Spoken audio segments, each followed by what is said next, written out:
Hello everyone, welcome back to my channel that is welcome back to learn with ATMS। तो आप सभी का मेरे चैनल में फिर से बहुत बहुत स्वागत है, यानी कि लर्न विद ATMS में फिर से बहुत बहुत स्वागत है। So as I told you all in my first video, that is in my introduction video, that I will also post 9 standard syllables. So in today's video I will be teaching you all first chapter of English, that is life। तो मैंने अपने पहले video यानी introduction video में आप सभी को बताया था कि मैं 9th स्टैंडर्ड के चैप्टर्स के एक्सप्लेनेशन भी पोस्ट करूँगी। तो आज का वीडियो उसी पर होगा। मैं 9th स्टैंडर्ड की इंग्लिश सब्जेक्ट का पहला चैप्टर जो कि एक पोएम है जिसका नाम लाइफ है, उसका एक्सप्लेनेशन इस वीडियो में पोस्ट कर रही हूँ। Introduction of the poem. The poem life by Charlotte Bronte is about the optimism of the poet. Bront wrote the poem under her pen name, that is, a name used by somebody, especially a writer, instead of his or her real name, Currer Bell. The rhyme scheme of the poem is ABAB, except rain and dream. The poem is divided into 3 stanzas, consisting of 8, 4, and 12 lines respectively. ये poem का introduction है, poem का starting part है कि इस poem में क्या है, ये सब जानकारी है। तो पोएम चार्लेट ब्रॉन्ट ने लिखी है और ये पोएम आने वाले अच्छे कल के बारे में है, उम्मीद भरा कल के बारे में है। और ब्रॉन्ट ये पोएम अपने पेन नेम यानी राइटर और पोएट जो होता है वो अपने असली नाम की जगह जो कोई और नाम यूज़ करते हैं उसको पेन नेम बोलते हैं, और उस पेन नेम से लिखी है जो कि करर बेल है। और इस पोएम की राइम स्कीम जो है वो ABAB है, एक्सेप्ट दो वर्ड्स को छोड़ के, जो रेन और ड्रीम है। और ये पोएम 3 स्टैंजाज में डिवाइड की गई है, यानी इस पोएम को 3 पैरा में डिवाइड किया गया है। पहला 8, दूसरा 4 और तीसरा 12 लाइन का, ऐसा इसको 3 पैरा में डिवाइड किया गया है।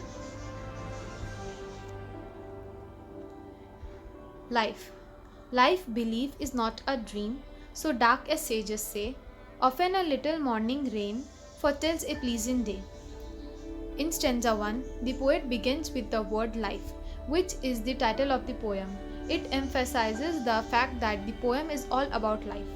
According to the poet, we should believe that life is not a dream so dark as sages say, that is, the life is not as bad as most of the people believe and say.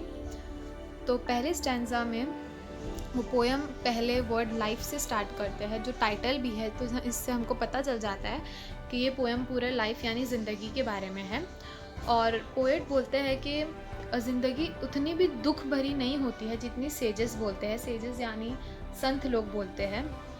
ज़िंदगी उतनी भी अंधेरी सपने की तरह नहीं जैसे sages बोलते हैं, जैसे संत लोग बोलते हैं। तो और जैसे बहुत लोग मानते भी है कि बहुत बुरी होती है, तो ऐसा कुछ नहीं है। Often a little morning rain foretells a pleasant day. The term morning rain is metaphor that symbolizes sorrow and despair.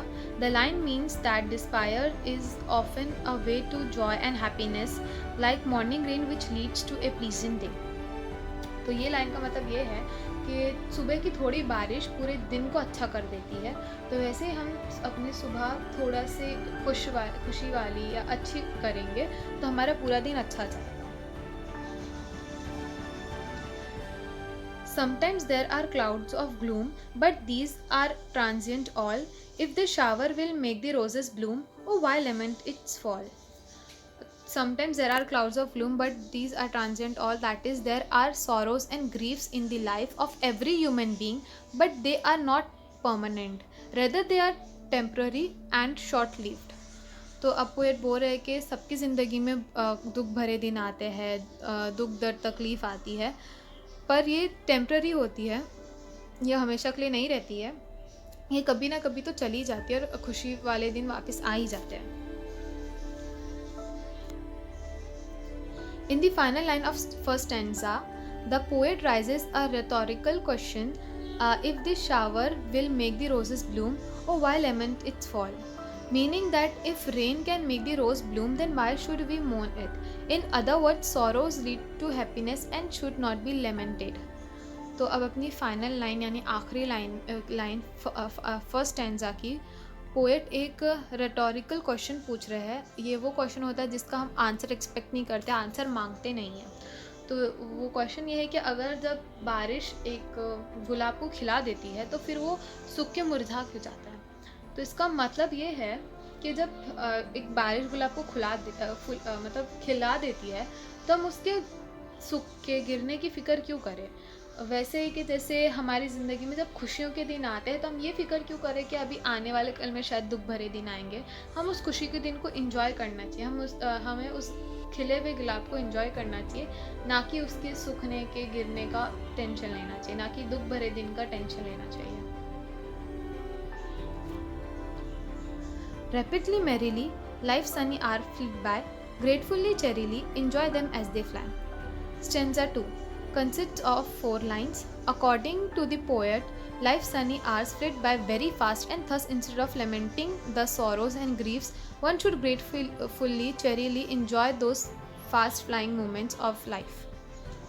तो दूसरे स्टेंजा जो कि 4 लाइन का है, उसमें पोएट बोलते हैं कि हमारे खुशियों वाले दिन ज़िंदगी के बहुत जल्दी जल्दी चले जाते हैं, तो हमें उसके जाने का गम नहीं मनाना चाहिए, बल्कि उसके होने की खुशी मनानी चाहिए।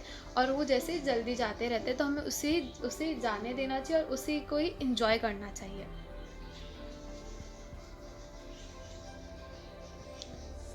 What though death at times steps in and calls our best away? What though sorrow seems to win or hope a heavy sway? In the third stanza, the poet says in a rhetoric way, says that though the death may take away our dear one, your life during our best time, the most enjoyable time, or the sorrows take over our hope, we should never lose the will and determination, because hope has elastic springs. तो अब इस third stanza में poet एक rhetoric वे, मतलब वही सवाल पूछने जिसका हम जवाब नहीं मांगते हैं, वो उसी तरीके से एक पूछते हैं कि क्या हुआ अगर हमारे अच्छे समय में मौत आकर हमारे सबसे प्यारों को लेके चले जाए। और तो वैसे ही जैसे हमारे अच्छे समय में अचानक से दुख आ जाए तो हमें जीने की आस नहीं छोड़ना चाहिए या वो उम्मीद नहीं छोड़ना चाहिए, क्योंकि उम्मीद इलास्टिक स्प्रिंग की तरह होती है।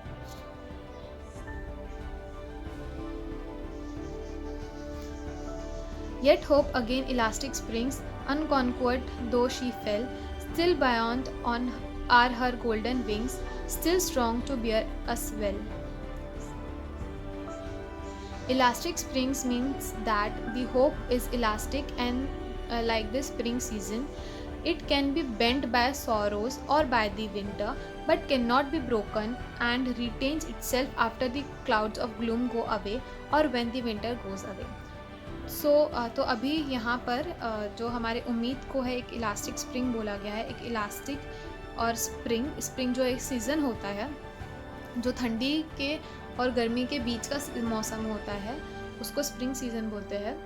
तो उसको बोला गया है हमारे उम्मीद को कि वो इलास्टिक या स्प्रिंग की तरह होता है। जितना हम इलास्टिक को दबाते हैं या जितना विंटर उस स्प्रिंग को छुपा देता है, पर जैसे ही हम अपना हाथ हटाते या उस पे से भारी चीज़ हटाते तो इलास्टिक कैसे एकदम उछल के वापस से सही हो जाती है, वैसे ही जैसे विंटर हटता है वैसे ही फट से स्प्रिंग आ जाती है। तो वैसे ही होता है कि हमारा जो उम्मीद होती है, भले उसको दुख कितना भी दबा ले, पर जैसे वो दुख दर्द के दिन चले जाएंगे, हमारी उम्मीद फटाक से एकदम उछल के वापस से सही हो जाएगी।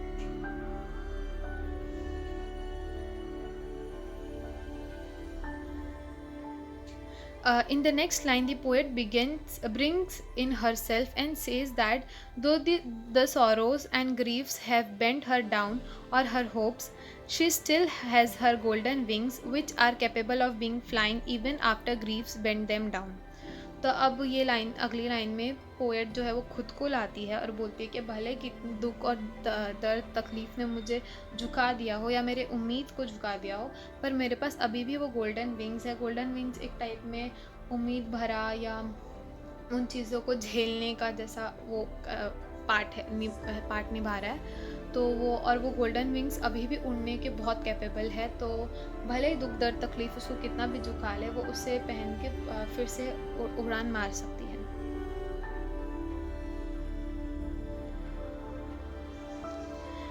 Manfully, fearlessly, the day of trial bear, for gloriously, victoriously can courage quell despair. She can bear all the hurdles of life as she is manful, strong, and fearless. And on the day of judgment, as believed in Christianity, her courage will make her victorious. Thus, the poem ends with a strong will, hope, and determination that good will ultimately come to her. तो अब वो बोल रही है कि उसके life में जितने भी दुख दर्द तकलीफ आए वो उसे अच्छे से एकदम स्ट्रांगली और बिना डरे उसको पार करेगी। और डे ऑफ जजमेंट यानी क्रिश्चियनिटी में माना जाता है मरने के बाद उस दिन को, उस जजमेंट के दिन को, कि कहाँ कौन जाएगा, किसके लिए क्या है जन्नत, ऐसे समथिंग होता है। तो उस दिन उसका यही हिम्मत उसकी जीत बन के उसके सामने आएगा।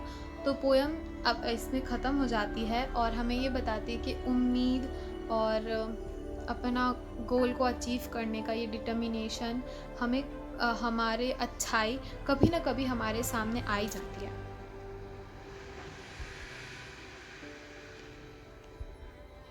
So this was the explanation of first chapter. I hope you all understood my explanation and enjoyed it. I will also give you notes of this chapter in my next video, that is in part 2. तो ये मेरा first chapter का explanation था और मैं उम्मीद करती हूँ आपको समझ में आया होगा और बहुत मज़ा भी आया होगा। और मैं इस चैप्टर के नोट्स भी पोस्ट करूँगी अपने नेक्स्ट वीडियो में, जो भी टेक्सचुअल क्वेश्चंस होते हैं सब मैं पोस्ट करूँगी। If you like my video, do like, comment, share, and do subscribe my channel, and do not forget to press the bell icon for never missing my updates. तो अगर आपको मेरा video अच्छा लगा हो तो लाइक करें, मुझे कमेंट करके बताएं कि क्या मैं इसमें और अच्छा कर सकती हूँ, और ये वीडियो को शेयर करें और मेरे चैनल को सब्सक्राइब करें और बेल आइकन को प्रेस करना ना भूलें कि आपको मेरी अपडेट्स हमेशा मिलती रहे। So this much for today, and very important, I will post my videos twice a week, that is on Monday and Friday. Bye bye, we will meet soon in my next video and thank you for watching. तो इतना आज के लिए इतना ही था और बहुत ज़रूरी कि मैं अपनी वीडियो हफ्ते में 2 बार पोस्ट करूँगी, जो मैं नहीं कर पा रही हूँ, बहुत टाइम हो जाता है, पर आगे से मैं कोशिश करूँगी कि मैं रेगुलर पोस्ट करूँ जैसे मैं आपको बोलती हूँ। और बाय बाय, उम्मीद अगले वीडियो में मिलते हैं। एंड थैंक्स फॉर वॉचिंग, धन्यवाद ये वीडियो देखने के लिए। Do like, comment, share, subscribe my channel. Thanks for watching. मेरे वीडियो को लाइक करें, कमेंट करें, शेयर करें, मेरे चैनल को सब्सक्राइब करें और बहुत बहुत शुक्रिया देखने के लिए।